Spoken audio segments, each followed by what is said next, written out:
Russia. When you hear that name, you might think of huge flatlands, forests covered in snow and icy plains. But there's so much more to this vast country than just its cold and icy reputation. It's a place of extremes where it can get super cold and also surprisingly hot. The winters are harsh and long, but the summers can be warm and inviting, with green fields stretching as far as the eye can see. From the busy streets of Moscow, where the hustle and bustle never seem to stop, to the quiet wilderness of Siberia, where time seems to stand still and nature reigns supreme, Russia is full of exciting differences and amazing beauty. The landscapes are diverse, ranging from majestic mountains to serene lakes and rivers. My trip started in the middle of this mysterious country. I was eager to uncover its secrets and experience its vastness firsthand. I wanted to see its raw power and interesting culture. The traditions and customs of the Russian people are as varied as the landscapes they inhabit. I dreamed of seeing the huge Siberian forests with their dense trees and untouched beauty standing on the edge of the Arctic Ocean, feeling the chill of the icy waters and the vastness of the horizon, and feeling the energy of Russia's famous cities. The nightlife in Moscow and St. Petersburg is vibrant and full of life. I had no idea this trip would change how I see things, opening my eyes to new perspectives and experiences, push me to my limits both physically and mentally, and stay with me forever. The memories of the sunsets and the breathtaking views will always be with me. This is a story about adventure, about stepping out of your comfort zone and embracing the unknown, about how tough people are, their resilience and strength in the face of challenges, and about the amazing beauty you can find in unexpected places. Sometimes the most beautiful spots are hidden away, waiting to be discovered. It shows how important it is to explore, to venture into the unknown and find new paths, and what you can find when you go somewhere new. The discoveries you make can be life-changing. Come with me as we travel through Russia's wild extremes, experiencing the full range of what this incredible country has to offer, from the frozen north to the busy cities, each with its own unique charm and character, and discover the heart of this mysterious land. Let's uncover the secrets and marvel at the beauty of Russia together. Siberia. Just the name makes you think of a huge wild area with endless forests and frozen rivers. It's a land of extremes where the winters are harsh and the summers are fleeting but beautiful. It's a place that has always excited explorers and adventurers, and for a good reason. The sheer scale and untouched beauty of Siberia make it a dream destination for those seeking the thrill of the unknown. Siberia is enormous and naturally beautiful. Its vast taiga forests and majestic mountain ranges are a testament to the raw power of nature. Nature is in charge here. The wilderness is both a challenge and a reward for those who dare to venture into its depths. My Siberian adventure started in Irkutsk, the city near Lake Baikal. Known as the Paris of Siberia, Irkutsk is a charming city with a rich history and vibrant culture. I got on the Trans-Siberian Railway, the famous train that goes across the country.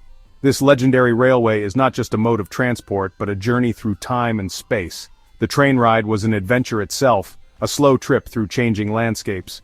Each passing mile revealed a new facet of Siberia's diverse terrain. Forests turned into grasslands, small hills became tall mountains, and I always felt like the land just went on forever. The vastness of Siberia is humbling, a reminder of how small we are in the grand scheme of things. Days turned into nights as the train kept going, the wheels making a steady clicking sound. The rhythmic motion of the train was almost hypnotic, lulling me into a state of peaceful contemplation. I spent hours looking out the window, watching the world go by. The changing scenery was like a moving painting, each frame more captivating than the last. I saw small villages that looked like they were stuck in time, with their wooden houses close together to stay warm. These villages are a glimpse into a simpler way of life, untouched by the rush of modernity. I saw the Evenki people moving their reindeer across the snowy plains. Their way of life is deeply connected to the land and the animals they herd, a tradition passed down through generations. And always there was the forest, huge and quiet, stretching as far as I could see. The Siberian wilderness is a place of solitude and reflection, where one can truly connect with nature.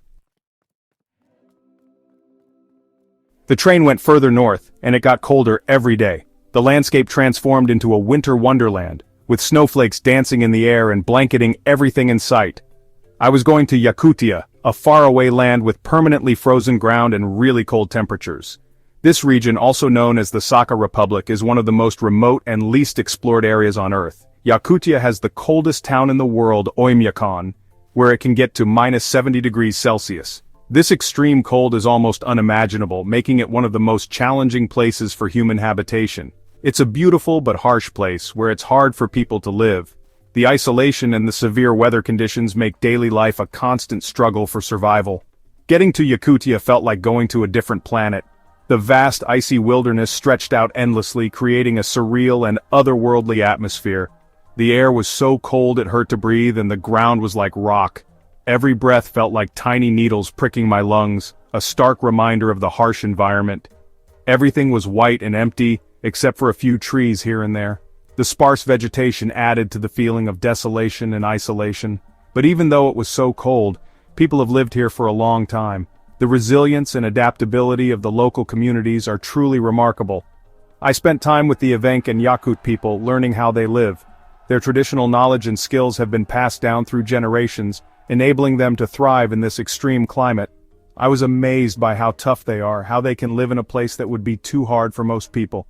Their strength and endurance are a testament to human resilience. They showed me how important it is to respect nature and live with the land, not against it. Their sustainable living practices are a model for how to coexist harmoniously with the environment. It was a humbling experience that taught me about adapting and how strong humans can be. The journey into the frozen north was not just a physical adventure but a profound lesson in resilience and respect for nature. After weeks in the quiet wilderness, I went to Moscow, Russia's huge capital city. The difference between the city and the places I'd just been was huge. The quiet and loneliness of the wilderness was gone, replaced by the loud sounds of city life. Moscow was always busy, a city that never seemed to sleep. Giant skyscrapers stood next to old churches, showing the city's long and interesting history. Big roads were full of cars, while in quiet parks old men played chess and kids chased pigeons. Moscow was a city of opposites, a place where old and new mixed together in a cool way.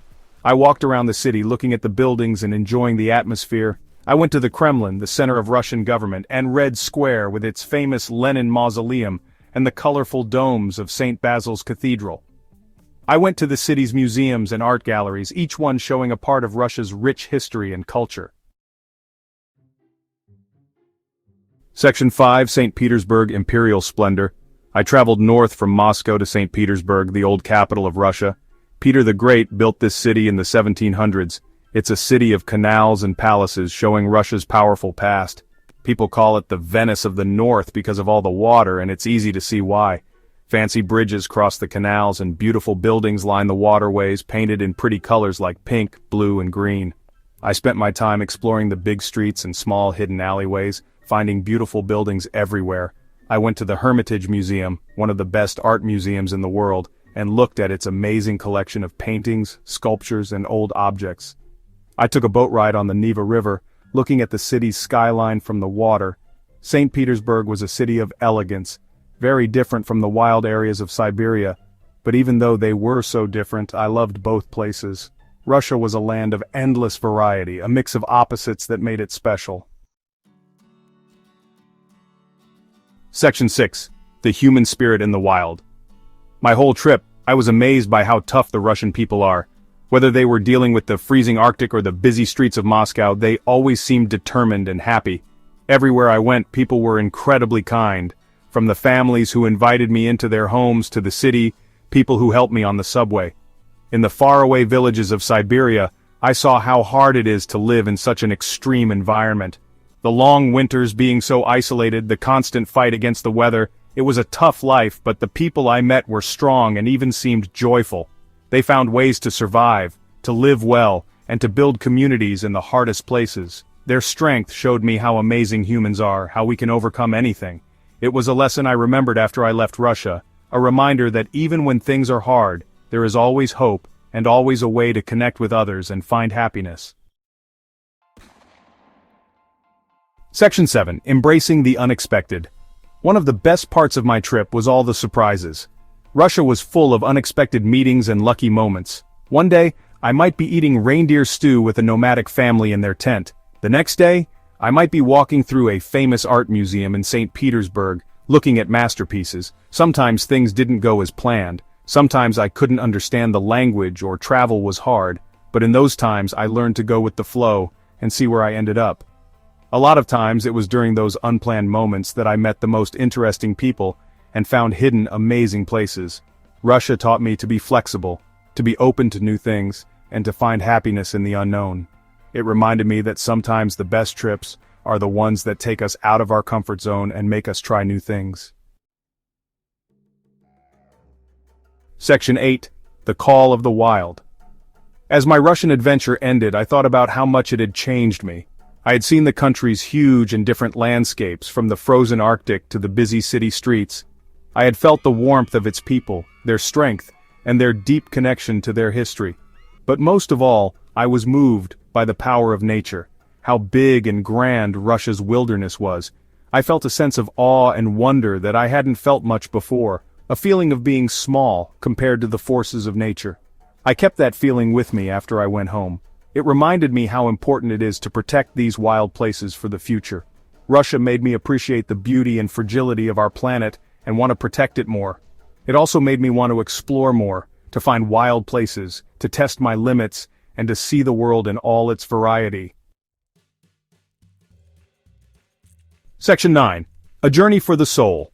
My trip through Russia wasn't just about traveling, it was about learning about myself. It changed how I saw things, pushed me to my limits, and made me feel thankful for the beauty and variety of our world. It taught me to enjoy surprises, to connect with people from different cultures, and to find happiness in simple things. If you ever get the chance to explore Russia, I hope you do it.